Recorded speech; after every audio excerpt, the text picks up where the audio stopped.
pessoal, como vocês estão? Este é o canal Turbilhão Russo e desde já eu peço para que você deixe o seu like, compartilhe, comente para que eu e o YouTube saibamos que este canal tem relevância.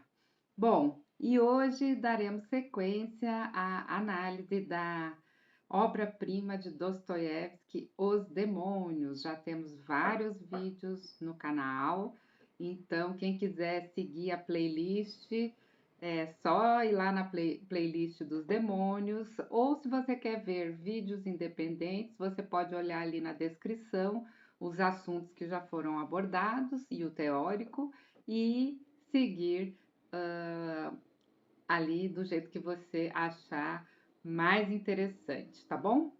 Bom, então, sem maiores delongas, vamos já começar a tratar o assunto de hoje. Eu falei com vocês que eu ia trazer aqui vários teóricos, né? Então, neste momento, a gente vai dar uma pausa ali no teórico que estávamos usando, que é o grande biógrafo Joseph Frank, que nos amparou aí nesses primeiros vídeos, e agora vamos dar uma visão aqui de um outro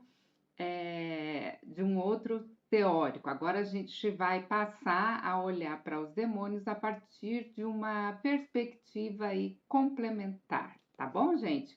A do filólogo soviético Nikolai Tirkov, em seu livro, que está aqui na minha mão, né? O Estilo de Dostoiévski, tá bom? Então, eu hoje vou me amparar neste teórico para dar prosseguimento às nossas análises. Bom, quando Os Demônios foi publicado em 1872, a maior parte dos leitores da época enxergou a obra quase como um panfleto político. Eu já falei isso lá nos primeiros vídeos, mas agora estou retomando isso aqui, né? Então, foi visto como um ataque feroz aos movimentos revolucionários e niilistas das décadas de 1860 e 1870. Mas, gente, a leitura do Tirkov, ela vai revelar uma camada estrutural e estética muito mais profunda nesse sentido. Então, por isso que eu fiz questão de trazer este teórico aqui.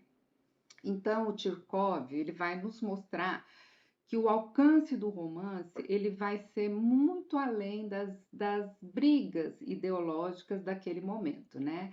Então, a cidadezinha provinciana onde a história onde a história se passa, ela funciona como uma espécie de microcosmo da Rússia, de toda a grande Rússia, né?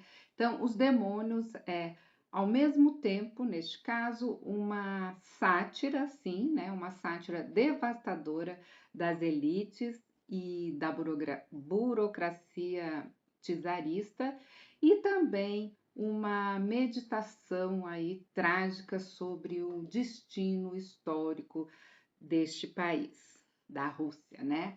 Aí, neste caso, o próprio título ganha esse sentido amplo a partir da famosa epígrafe, né, gente? A epígrafe bíblica, né?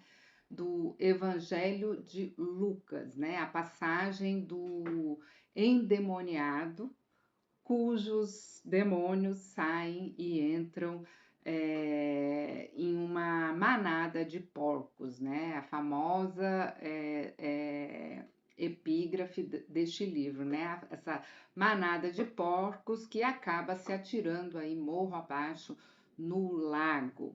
Então, temos aí na epígrafe essa imagem que vai permear todo o livro, né? Como o próprio personagem, Stepan Trofimovich, que já falamos bastante, tem vídeo aqui no canal só falando sobre o Stepan Trofimovich, né? Sugere aí na obra, né, que esses demônios, eles não são apenas aí os jovens radicais ou os conspiradores, né? São todas as imundícies, vícios e contradições acumulados na Rússia ao longo de gerações e gerações. Então, aqui a gente vai ampliando o espectro, né, da obra de Dostoiévski, né? Tirkov, ele vai destacar aqui no nível estético, o Dostoiévski ele vai usar o desvario e a febre, né, como os principais objetos da investigação da obra. Isso não aparece só nos demônios, né, gente? Esse desvario e esse estado febril, ele aparece em diversas obras do Dostoiévski, mas aqui ele vai ser elevado à 10ª potência, né? Então, a crise social provocada pela modernização e pela transição capitalista da Rússia pós 1861 vai aparecer aqui retratada quase como uma epidemia psicossocial que vai contaminar aquela sociedade ali retratada na nossa obra-prima, né? Então, isso se reflete como nesta obra, né? Na atmosfera da alta sociedade local, liderada pela esposa do governador Yulia Mikhailovna.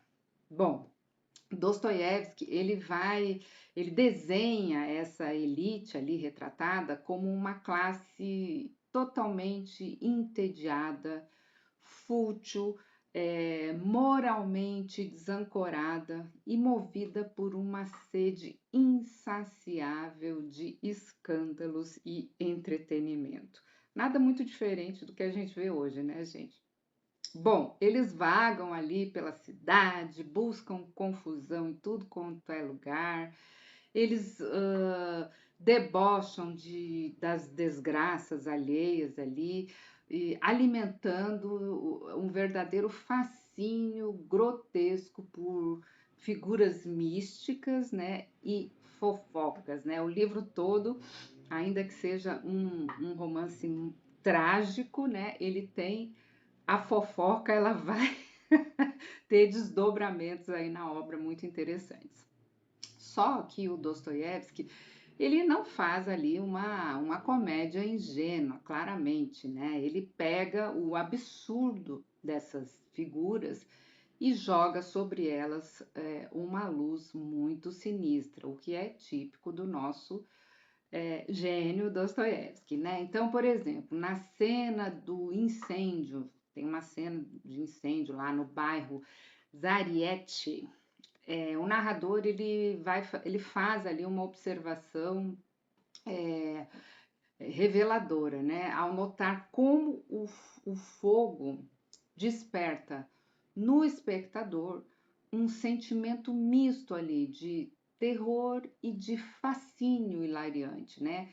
Como se fizesse assim um apelo direto aos instintos destrutivos que habitam, né, no fundo de qualquer alma.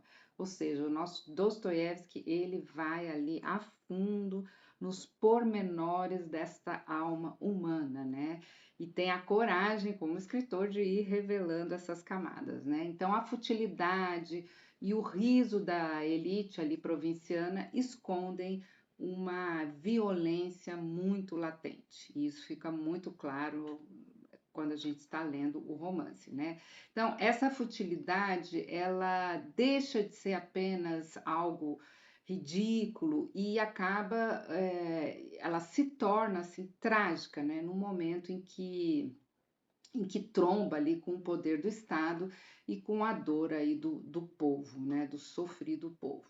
Então, é aqui que vai entrar uma figura, né? A figura do governador Andrei Antonovich von Lembke, né? Então, é um personagem aí bem interessante que aparece, né?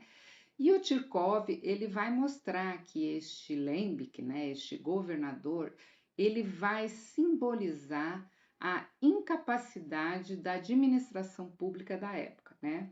Ele é retratado assim como um homem de temperamento infantil, cuja sua maior paixão desde a infância era colar maquetes de papelão, e esta figura é colocada em um cargo de enorme responsabilidade que, obviamente, ele não vai conseguir gerir, né? Então, tentando impressionar os outros, né? O Lembeck, ele vai chegar a formular uma teoria política surreal sobre o funcionamento das instituições. E é tudo muito permeado assim de muito humor ao mesmo tempo, que é trágico, gente. O humor está ali o tempo todo, né? No decorrer da leitura, né? Então ele vai formular essa política surreal sobre o funcionamento das instituições, defendendo que elas precisavam ter uma espécie de existência dupla. Elas existiriam, né, no papel, mas ao mesmo tempo abstendo-se de agir na prática. Então, o Nikolai Tirkov, ele aponta que isso é uma paródia ali bem afiada das próprias reformas ilusórias do czarismo no reinado do Alexandre II, tá? O momento decisivo dessa sátira política vai ocorrer ali na greve dos operários da fábrica do Chipigulin. Acho que é assim que fala, né? Chipigulin.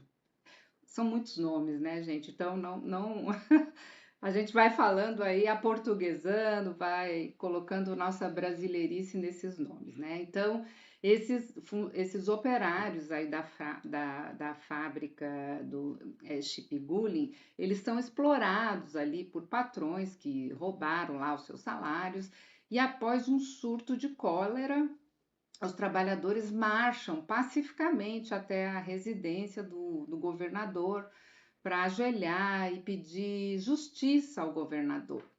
Então, na verdade, não era uma insurreição armada, mas um pedido de socorro histórico. Mas a resposta do Lembeck, ele em pânico e descontrolado, a resposta dele é ordenar uma repressão violenta e o açoitamento desses trabalhadores. Bom, o Nikolai Tirkov, ele faz aí uma observação muito interessante sobre essa cena, né? Então, embora o narrador tente tratar a reação brutal do governador como um acaso ou uma espécie ali de surto momentâneo, a história russa provou que aquele ato era profundamente estrutural. Então, o Tirkov faz questão de pontuar isso ali na sua análise, né? Aquilo seria, né, foi um prelúdio do que viria a acontecer aí décadas depois em eventos como, por exemplo, o Domingo Sangrento de 1905 e os massacres aí nas minas de Lena.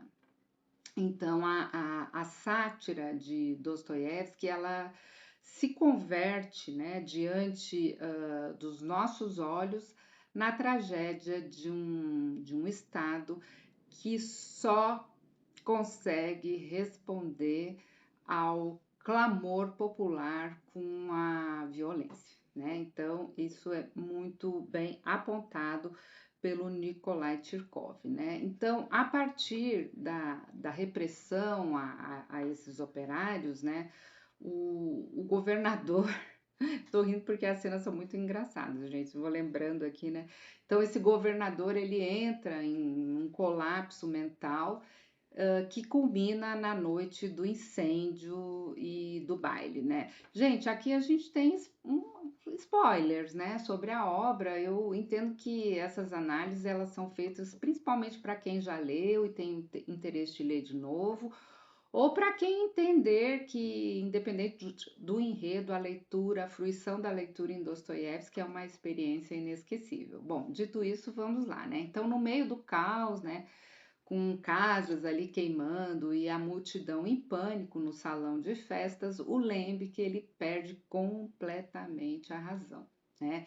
Em vez de socorrer a população, ele manda ali fechar as portas para revistar todo mundo e grita desesperado que o fogo real ele não estava ali nos telhados das casas que estavam lá pegando fogo, mas sim na cabeça das pessoas. Este é o governador Lembic da nossa trama aqui de Os Demônios, né? Então, o Tchirkov, ele ressalta que por trás desse delírio, né, desse governador Lembic, né, transparece aí o pânico real que o próprio Dostoiévski sentia diante da história, né,